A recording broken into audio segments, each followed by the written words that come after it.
Good afternoon, everyone. We are mature marketers. Today, we are came up with assignment number 2 of international marketing. In here, we are doing a case analysis and the presentation from the recommended text. Our topic is Apple versus Samsung. Here onwards, I'll give a brief introduction to those companies.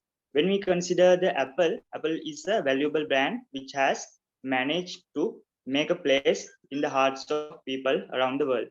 Apple is the brainchild of Steve Jobs. It is an American multinational company specializing in consumer electronics, softwares, and online services headquartered in USA.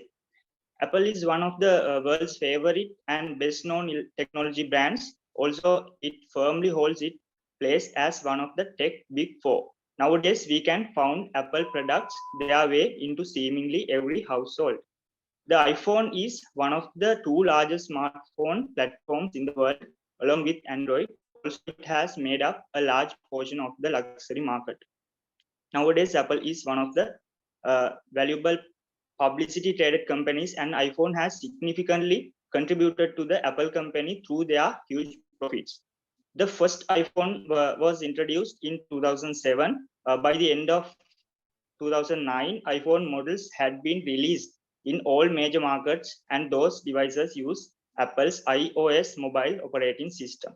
As we all know, the iPhone has helped drive the global shift to mobile for both consumers as well as businesses. Their primary competitor was Google Android-based devices like Samsung.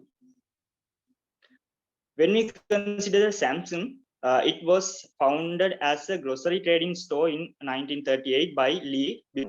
It's a South Korean company, and as we all know, it's world's largest producers of electronic devices. Samsung specializes in the production of a wide variety of consumers and industry electronics, including appliances, digital media devices, semiconductors, memory chips, and integrated systems, etc. The Samsung Mobile Division is one of the 5 divisions of the Samsung Electronics within the Samsung Group. These are dozens of prominent Android smartphone manufacturers around the world. In most areas, Samsung is the top. Samsung phones are the most popular and the largest spend of Android-based smartphones in many markets. Samsung released its first Android smartphone in 2009. After releasing first Galaxy S smartphone in 2010, it took Samsung less than a decade to establish its dominance in the market. Samsung Galaxy is a series of computing and mobile computing devices that are designed, manufactured, and marketed by Samsung Electronics. Also, these Samsung Galaxy devices use the Android operating system produced by Google with a custom user interface called UI. Next, we would like to move to the introduction to the case study. The case study given to us shows the huge competition between Apple and Samsung for smartphones. In summary, about what it said by the case study, iPhones are generally offered in the same way for all markets, but when we talk in the Samsung offers different versions according to the needs of each region. Next, we all know iPhones are expensive. Samsung phones are not more expensive than iPhones. And when it comes to smartphone shipments, Samsung is ahead of the iPhone. When we're talking about advertising, iPhone has been lagging behind the Samsung in terms of advertising. So iPhone has faced stiff competition from Samsung, which was very popular and strong in the early years the smartphone industry. Next, I would like to invite Vinura to continue the rest of presentation. From this section onwards, we would like to identify the problems and the issues pertaining to the cases that we've been studying pertaining to this presentation.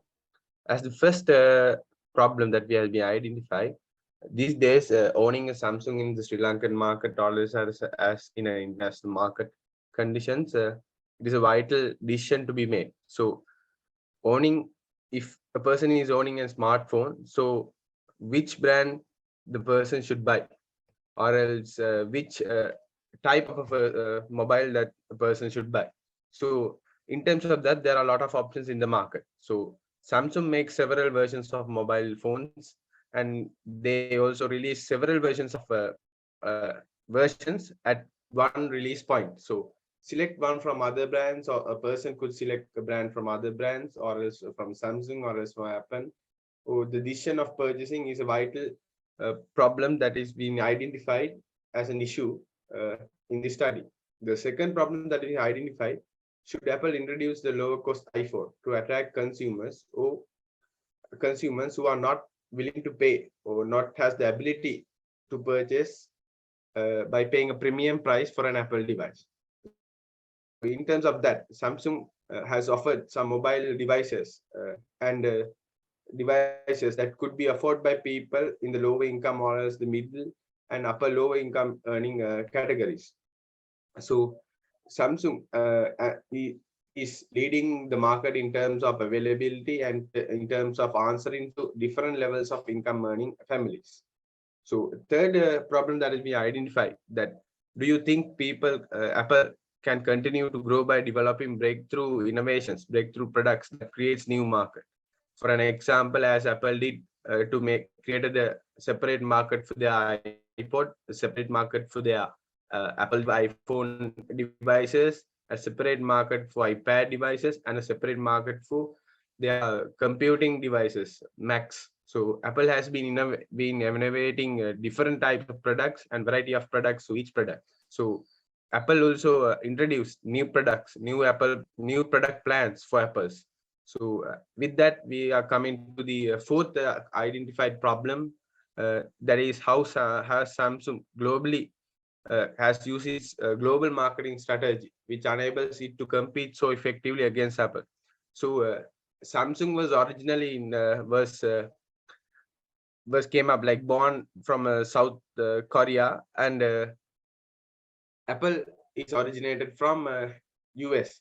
So even though Apple is originated from US market, Samsung was able to acquire greater proportion of that market, even though it's a foreign brand originated from a foreign brand. So Samsung has already entered the US market and is now is the main competitor of Apple. So at the moment, Samsung spends more on advertising and promotions when compared to Apple. With that, we're moving on to the next stage of the presentation. I would like to call upon the next presenter to carry on. So thank you, Vindra. So let's move on to the solutions of the identified issues. So first, as the first identified question, for the answer for it, or the solution for it, is simply yes. We all own smartphones in modern society. It has become a vital part of our lives. And the decision behind selecting a smartphone brand from many brands that are available in the market is mainly due to the features they offer and how the brand is perceived by the customers, or how the brand is positioned. So the main reason behind selecting Apple as a smartphone brand is the quality and the price positioning strategy of it. They have positioned their product as a high quality product and an innovative product, and they have justified the price of the product, the high price of the product, due to that question. So moving on to the second question. Should Apple introduce a lower cost iPhone to attract consumers who are willing or able to pay a premium price for an Apple device? Yes, they should introduce a lower cost iPhone for those customers. The reasons are, since Apple is using a need-based approach where they cater the prestige needs of the consumers as well, especially in Asian markets where consumers have a lesser purchasing power, it is better to introduce a medium range iPhone. But they have to make sure that while doing this, they are not harming their quality and price positioning strategy. So they can release a phone which has features similar to their old versions and at a relatively lower price. But they should ensure that they do not introduce this phone at a very low price, which would cause a negative perception in the market.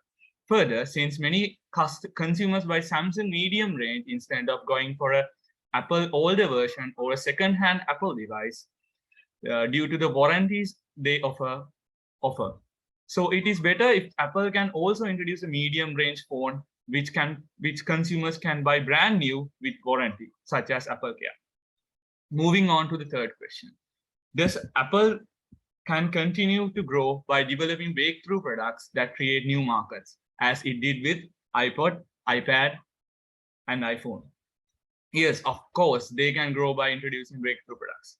They have already introduced many breakthrough products recently that have created new markets through products such as Apple iWatch, AirTag, AirPods, and MagSafe, where consumers initially did not have the need for such products, but now, due to the introduction of those products by Apple, consumers seem to have a need and they request the product. But they have to make sure in pricing these new breakthrough products, they have to be careful since those pricing strategies must be in line with the already existing price and quality strategy. Further, they can create brand extensions that like Apple iWatch, Apple AirTag, Apple MagSafe, etc. when introducing these new revolutionary products, since through attaching the Apple brand to it and creating that brand extension, they can get the Apple reputation itself without any advertising or any effort. However, when they release these products, since they are catering new markets and creating new needs, they must first do proper market research and identify how the market would react for such products. So moving on for the fourth question. How has Samsung's global marketing strategy enabled it to compete with Apple effectively? Samsung is very effective in competing with Apple due to their high advertising and promotional efforts, such as sponsoring sports events, using celebrities in advertisements, etc. Samsung has taken steps to invest and sponsor in US famous sports such as NFL, NBA, and other sports. And they can also extend this to many sports that the US crowds is attracted to. As you can see, in the US market, Samsung has sponsored the US Olympic team. They have given them with the discounts. They have given them with phones and other accessories. These are good strategies which enable them to penetrate the US market. So Apple's market share in USA is in a threat.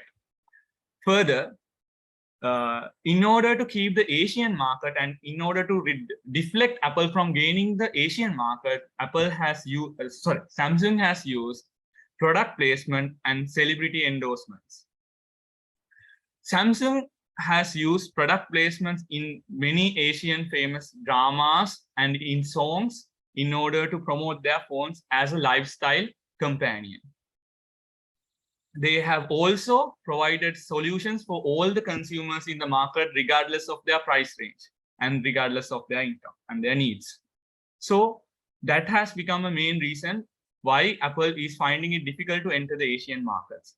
Further, Samsung has followed a product adaptation and communication extension strategy where their products are customized based on the location or the market they are catering, or even though their advertising is similar. This has enabled Samsung to cater the specific needs in those Asian and other regional markets. And this has become much effective in competing with Apple. So those are the reasons and the solutions for the issues. Now I invite Sachinta to continue the presentation and conclude it. So let's move on to the conclusion part. So as we all know, the global marketing is more challenging and turbulent because of cultural difference, political challenges, and international trade costs and the diverse consumer needs. So that also affects to the both these two brands, and basically Apple company is paying attention to the quality and more towards ethnocentric approach. As we know, the Apple introduced new series to the market, and the Samsung are more flexible and pay attention to this to discovering customer real needs and the more towards the polycentric approach, and they introduce different system to different countries according to the country's needs and wants more than the ethnocentric approach. So Apple are more confident with what they made, and they believe those will well be suited for customer, while Samsung expending millions on research and development that can make consumer confident to stay with Samsung. So finally, there are the cost and benefits is both two sides, both for Apple and Samsung. But whatever the approach does not matter if a company does not address the customer problem with the sufficient and relevant solution.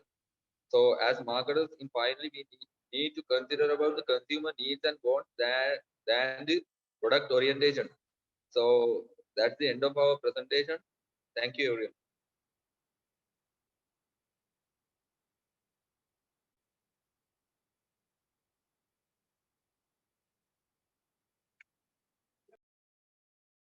So I will stop the share. This is